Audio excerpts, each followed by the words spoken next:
It's a new ship party. Well, kind of a new ship. Carnival Splendor is really kind of an old ship, but like dating in your 40s, it's new to us.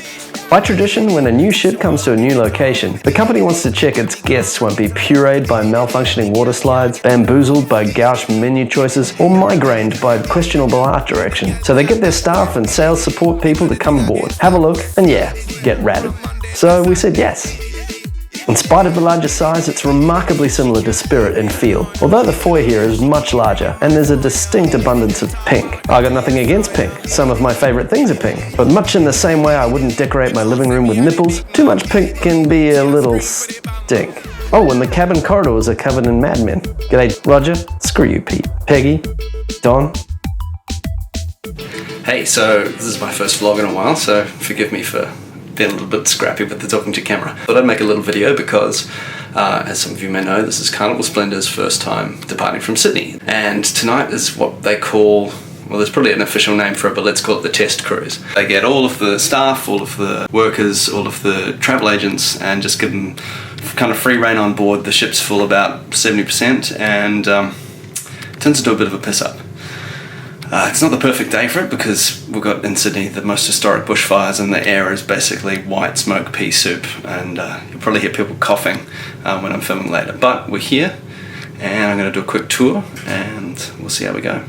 I guess I can at least show you the room, which is the cattle class windowless cell. Perhaps a special note this time is that there's bunks. They seem to be locked though. It says please call the steward, so I can't make a pillow fort, which sucks. TV screen, 2 bottles of water, bathroom, which is really almost exactly the same as Spirit. So far I'm going to call it Fat Spirit.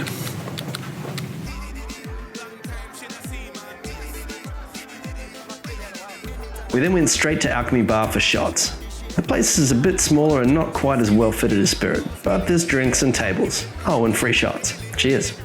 The Lido deck is 2-story now, and much larger. The one thing I really miss here is Blue Iguana.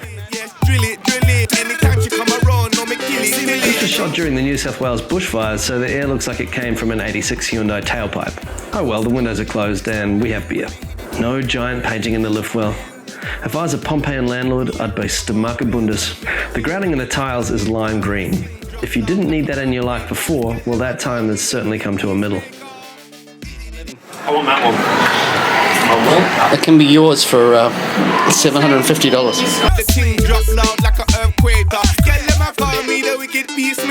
Wow, that's taking so long.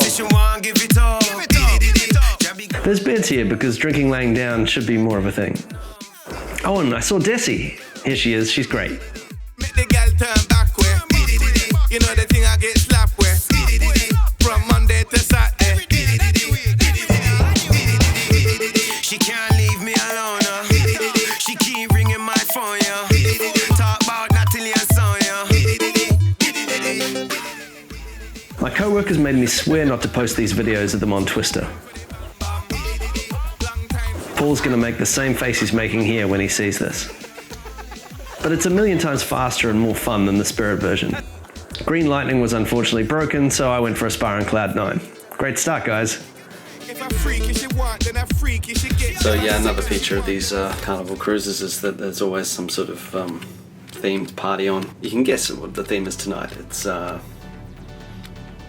redneck who fell off the back of a tractor. The theme is clothing bin. I think the theme is pretty much fluoro, but you know, I gotta draw the line somewhere. I seem to have a problem saying the words rock and glow right then, but that was what the theme was called. Rock and glow.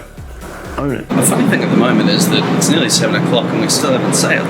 So that means there's a very real chance that we won't sail at all, which would be kind of weird. It's just kind of like a really big pub. Okay, so actually scratch that. A very quiet horn. We are moving. And look, I've just seen my... Michael! Where are you heading?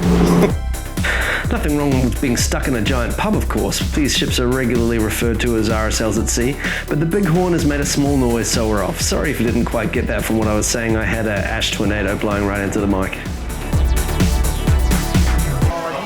Excuse me, sir. We're looking for our creative director. Yeah, I wonder if you've seen one. Duncan here is modelling the glowing lanyards were distributed, meaning I could possibly get away with giving that as a present to my son instead of a real toy. And that is recycling. Dinner number 1 of the usual 3, and then it's off for cocktails. Oh, and more pizza, Paul. Look at him, he's loving this.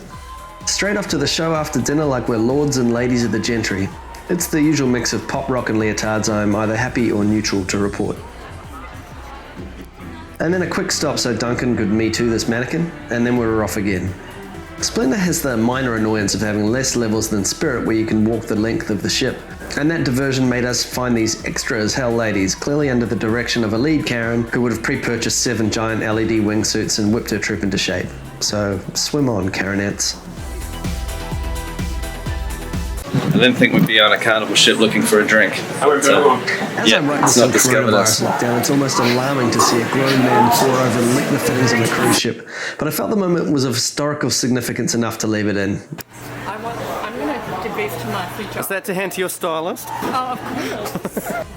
Back down to Red Frog where the low ceiling perfectly matched our standards, and another round. Given it was Tuesday night, it's understandable some of the crew started to peel away here. We had advertising to make the next day, and that is a crucial industry. But not before this aging gentleman completely herniated his remaining discs.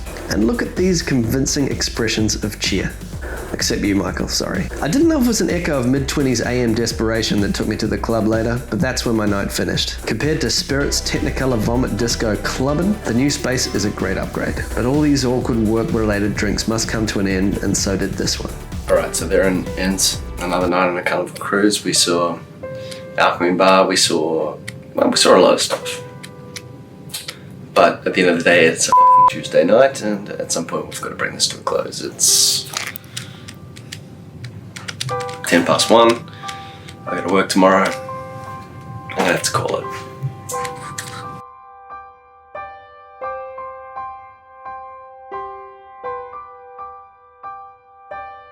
Right before I go to bed, one thing that's really annoying is that because I'm only staying here for one night, these empty hangars are just shaking with the ship and making heaps of noise.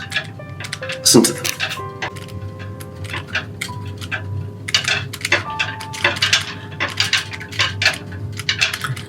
I'd remove them, but they're fixed. Fixed! Fixed!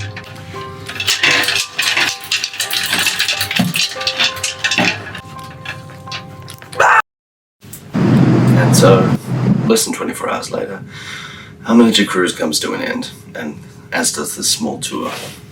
Well, once I get into something a bit more respectable.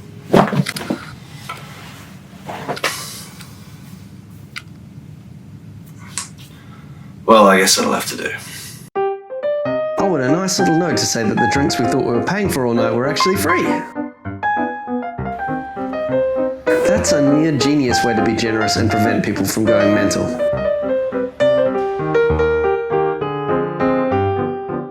Besides the built-in fact that it's now Wednesday and we're late for work, of course. And so it's back to the office. We had a taste of Splendor, just the tip, and it didn't feel too bad going in. As to when we'll be back in these uncertain times, who knows? But till then, thanks for watching.